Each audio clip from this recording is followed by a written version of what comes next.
नाज़रीन, वज़ीर आज़म शहबाज शरीफ़ जो है त पंजाब ऐं सिंध जियां KPK ऐं बलोचिस्तान में भी पार्टनरशिप तहत बेहतरी आणे सघिजे थी।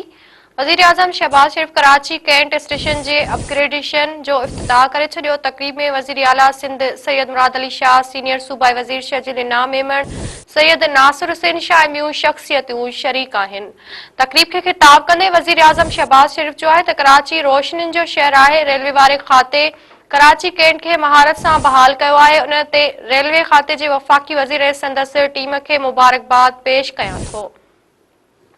नाज़रीन, असां वांखे हिकु भेरो ॿीं ही ब्रेकिंग न्यूज़ ॾेई रहिया आहियूं त वज़ीर आज़म शहबाज शरीफ़ पंजाब ऐं सिंध जियां KPK ऐं बलोचिस्तान में भी पार्टनरशिप तहत बेहतरी आणे सघिजे थी।